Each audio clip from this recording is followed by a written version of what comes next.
Thanks, everybody. We did a little schedule swap.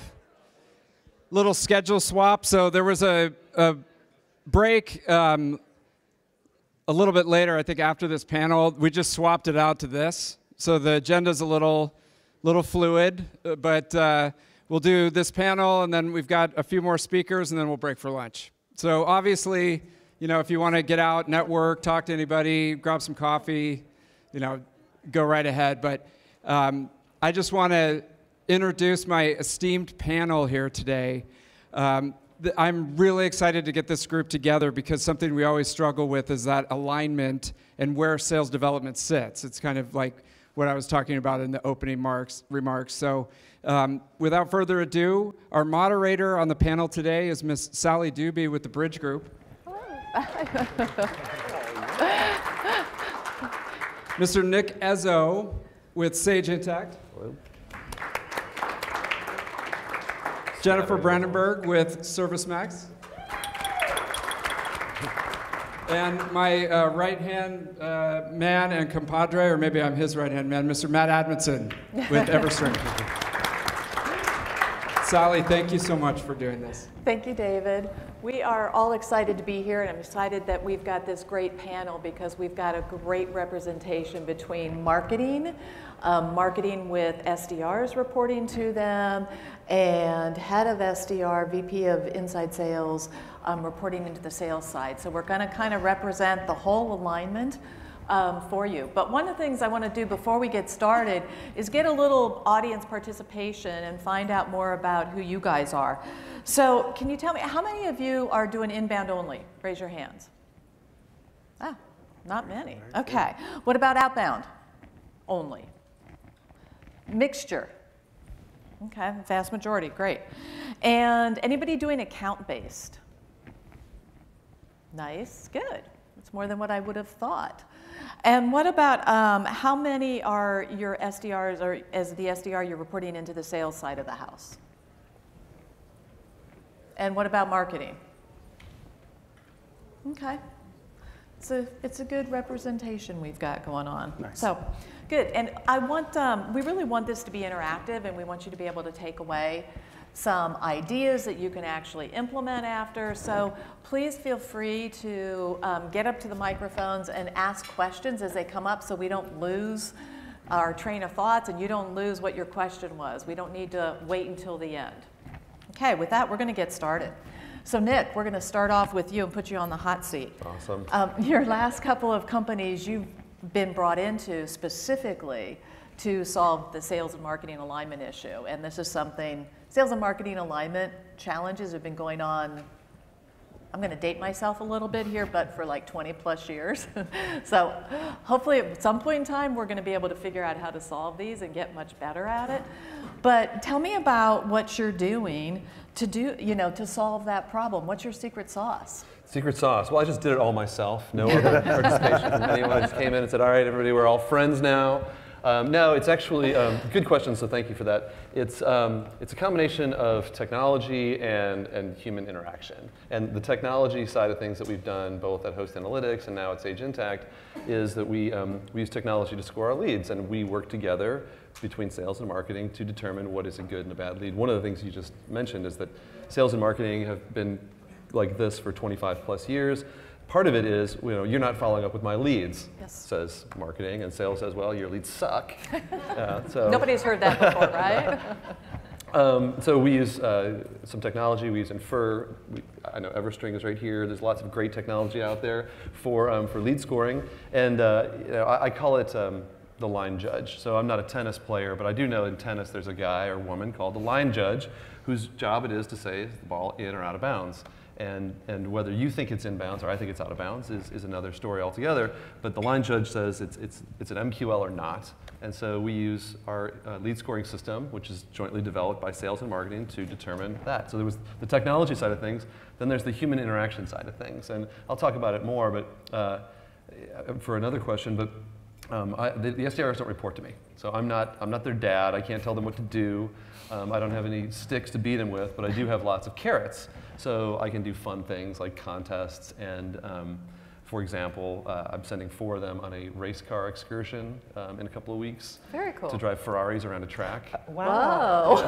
Can we come and work for you? Yeah, exactly. So I work in the SDR team. I'll wind up by saying I'm not their dad, I'm their fun uncle. And so I love working with the SDR team. And so because of things like that, those types of things become the lubricant that help the machine flow. And so that's what we've done in the last couple of companies.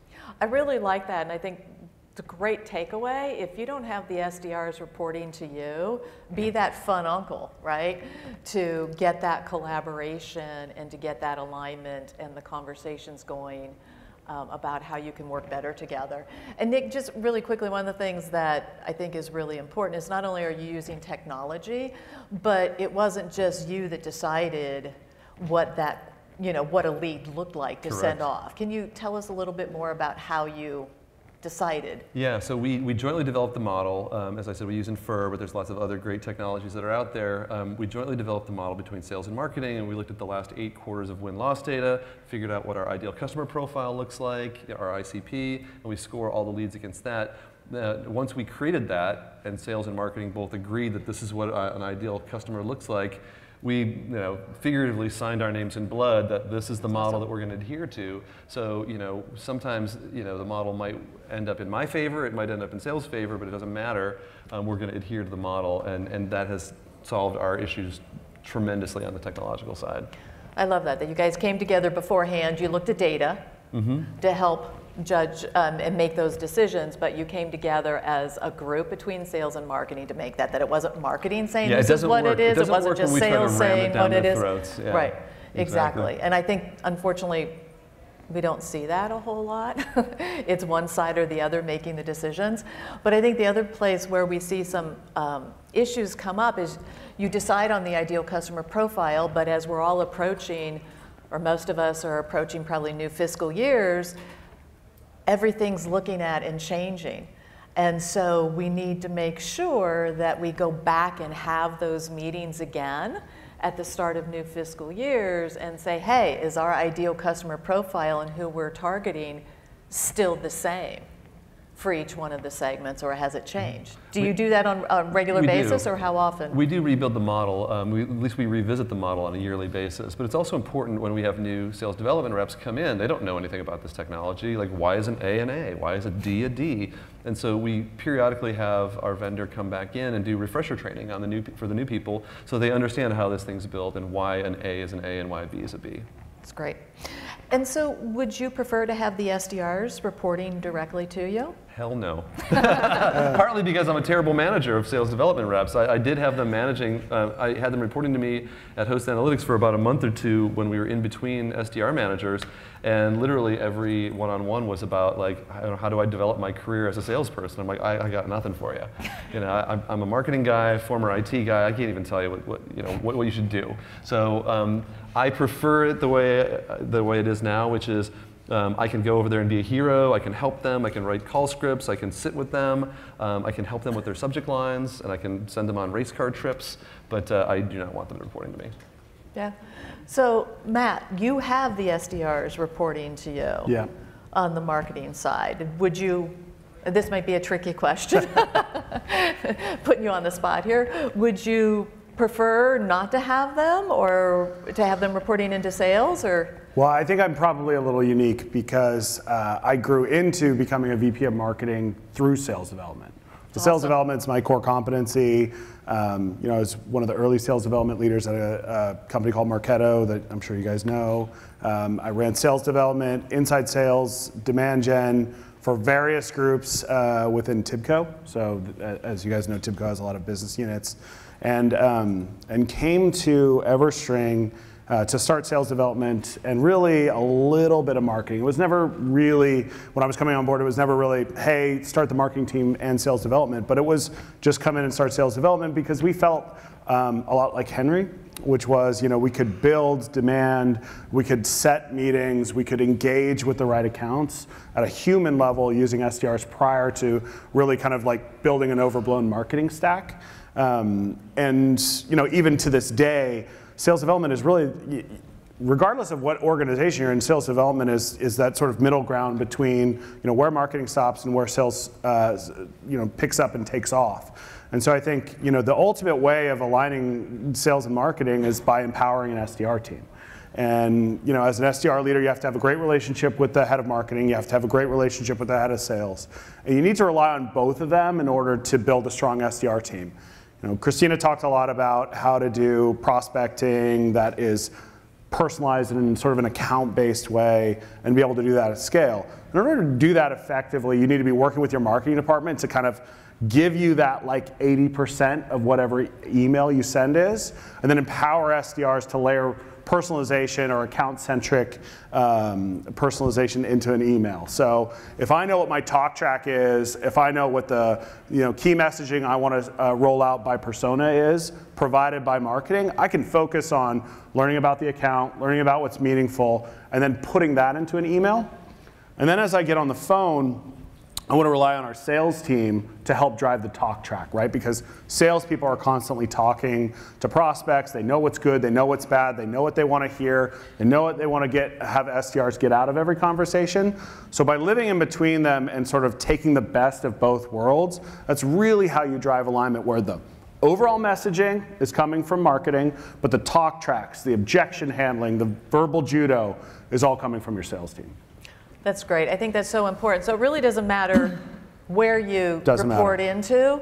You, as the SDR leader, need to have a really engaged level of conversation on a regular basis with both sides. I would side with what David said at the beginning, and I do think you'll start to see it more and more and more, where sales development will become its own department. There will be marketing, sales development, and sales, and there will be 3 separate heads of GTM. And I think in a lot of organizations, as outbound has become more and more scalable, I think a lot of organizations will ratchet back their marketing spend and push forward on their sales development spend. Mm-hmm. So Nick had mentioned that he didn't want the SDRs reporting to him because he couldn't help with career progression. Sure. And that, SDRs are obviously very interested in that. You've got something that I think is really unique and hard to beat. Yeah, I mean, we have, in the very short time that I've been at Everstring, we've promoted 18 SDRs into their next roles. Over the course of my career, the last promotion that I made was my 50th promotion of an SDR into the next portion of their career. And at Everstring, we see the value, kind of the way I talked about it, right, where some is coming from marketing and some is coming from sales, and we start to push that out into our business. So we've got SDRs that are part of the marketing department. We have SDRs part of the sales department. We have SDRs that are part of solutions consulting, which is a tricky one, very difficult path, not for everyone, but we've done it. And I think that that's important because in a growing business, or really in any business that's in any type of growth mode, sales development should be the anchor of, hey, we just want to grow, we just want to win.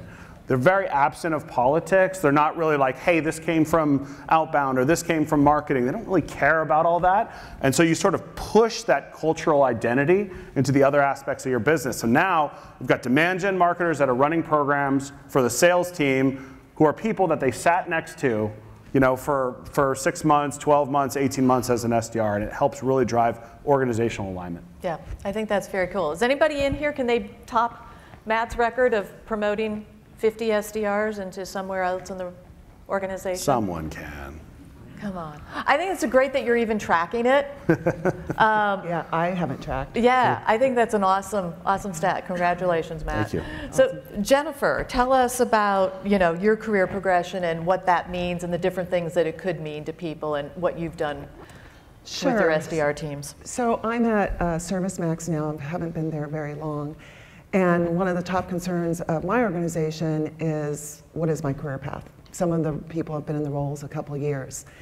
And I'm trying to figure that out, actually, right now at ServiceMax, although I can see that there's career progression into marketing, into sales operations, into a CAM role, which is customer account management that also does renewals. Unfortunately, there's really not a path into the sales organization right now because it's an enterprise sales organization only. And the average deal size is about 400,000. So I'm trying to figure that out because now that we're part of GE Digital, maybe there'll be places within GE Digital. I do like, though, to do micro promotions, and I'm not a big fan of a lead per se, but do micro promotions and maybe put somebody in a lead role, but give them a specific assignment, like you're in charge of training. Go to all the training and come back and give that knowledge back to the organization. In my past organizations, I was at Good Technology, for example, we did do a lot of promotions from the SDRs. From the SDRs, I did into management, I did into sales, but one of the things that we had to be very cautious of is in the sales development role, you're qualifying, but you're not closing. So there's a high percentage, in fact, I think Matt did this with the Bridge Group, a high percentage of failure from SDR into sales. Yeah. So you have to prepare them to do a closing role. And there's many different ways about going about that, but you have to make sure that they understand what closing means. Maybe they partner with their inside sales rep that is closing, so they understand that.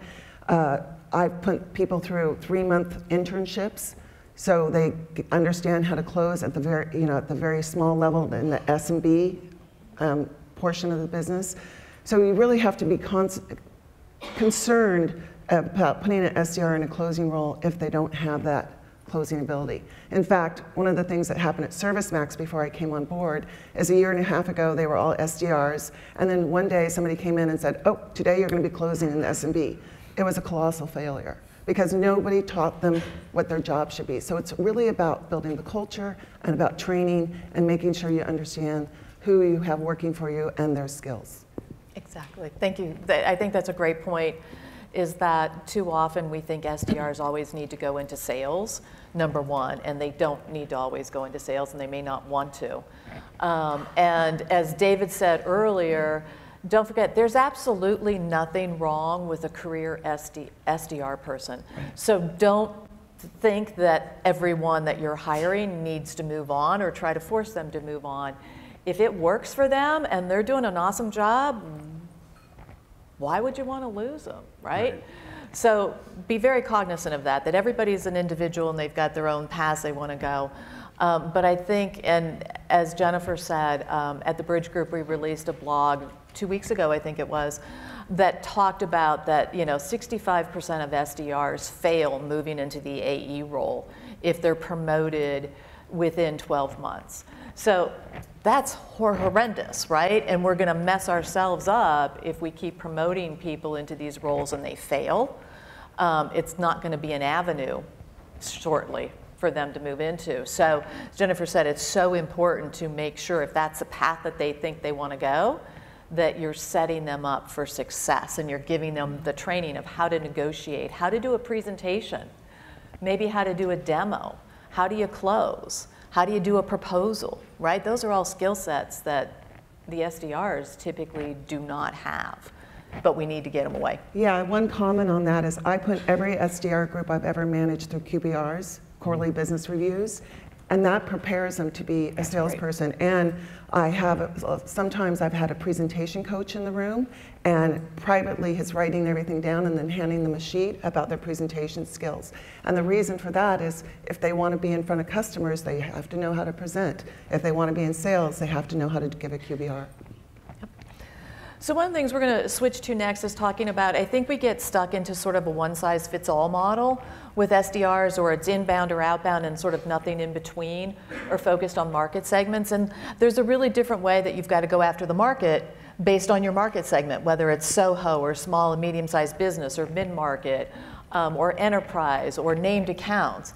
And so Matt, why don't you start? You guys are going after both the enterprise and the SMB market. What are you doing on the SDR side with those markets? Yeah, good question. So the motions are very different, obviously. So we're a business that, while I may not call us account-based, an account-based marketing or account-based sales development, we're very account-centric, right? Accounts matter to our business. We don't think about things as, hey, here's just a list of leads, call them. We want to first understand if the account is good, and then from there, reach out. So the interesting thing is, in the SMB space, that still ends up mimicking a lot of just like the persona-based outreach, where there's probably only 1 or 2 people in an organization that you're reaching out to. While as we shift up into enterprise, and we're going after, you know, the Comcasts of the world and the Microsofts and the Salesforces, you know, you could be reaching out to 50 or 60 people in an organization. You could be reaching out to hundreds of people in an organization across multiple business units. And that's where having a very account-centric perspective in terms of how you do research is powerful. Because I can't ask my SDR to personalize 60 different messages to people that work at Microsoft's Azure BU, right? Like, they need to be able to have a common thread that ties that all together. Because my hope, and I think for a lot of people who have an account-centric approach, is my hope is that those people are all going to get together in a room and say, hey, did you get that amazing email from Everstring? Someone else is going to say, yes, I did. Who's going to follow up? We should definitely talk to these people. As opposed to my greatest fear, which is everybody gets around, you know, a meeting or a water cooler or whatever and says, did you get that shitty message from Everstring? Yes, I did. God, like, can we block them? Like, they're annoying us, right? So, so those motions are a little bit different, right? It feels a lot more shotgun or one-off down at the SMB level, and much more account focused as you get into bigger organizations. Yeah, and I think, Jennifer, you're dealing with really large deal size at ServiceMax, and so I think, as we found, and nothing against your former employer, but you can't inbound your way in a lot of these situations, especially when you're selling a $400,000 deal.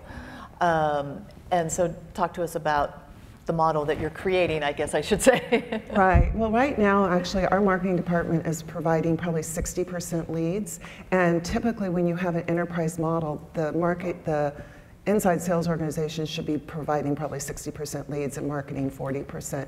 So we have to right-size that a little bit and do a lot more outbound and not necessarily do the inbound, because what we're finding with some of our marketing leads is they're not targeted to the right size company. So we really need to work with them on that. I agree with Matt. Going into the enterprise is much different than going into the SMB. SMB is all about the transaction and the velocity and a high volume model, and you can pinpoint that out really metric-wise really easily. On the enterprise model, you have to be able to build that org chart out, use those tools to help build that org chart out, and then target that persona within a particular vertical and be very prescriptive about how you're going after them. And I will mention on the last piece of it, it is around the compensation plan too. So make sure you have the right compensation plan for an enterprise model versus a high velocity model. Including quotas. Well, including the quotas are much different. You're going to have less meetings with the enterprise, but they're going to be much more targeted. And you're going to have, with the SMB, you're going to have a higher number of meetings and a higher velocity. And that's where you really have to model that out depending on the size of your customer. Exactly. And just to pile on that from a marketing perspective, you know, at the SMB size, it's really marketing's job to help drive the volume. On the enterprise side, it's really difficult for them to provide any kind of volume. I think, you know, as somebody who worked at Marketo for years, you do not drop 10 names from Microsoft into the top of Marketo and get $1 million deal at an MQL. Like, it just doesn't happen that way. Right? You have to be tactical, you have to be human, you have to engage with multiple stakeholders, you have to understand the business and the value that you can add to it. Whereas on the SMB side, hopefully you are following up with inbound or at the very least warm leads so that you can have that transactional conversation where the business value is very similar from company to company. I will just add upon that. I've said to every organization that's worked for me in the past, you do not sell $1 million deal by email. You just don't. That's true. I'll jump on that too, since I'm not jumping on anything. Yeah. Yeah, our challenge is a little bit different because the last couple of companies I've worked for, we've sold to a finance buyer.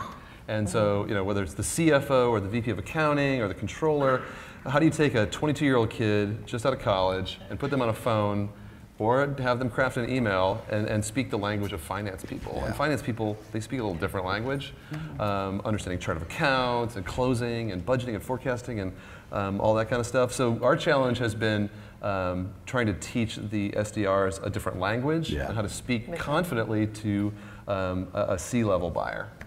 Exactly. It's a big problem and something that, you know, the buyer personas and the messaging you really need to address. And, you know, not allowing, Even though we're hiring a lot of smart people, I would say though 20 years ago we hired a lot of smart people too doing this job, but we're hiring smart people but don't think that they can create their own messaging that's adding value and relevance to your buyers.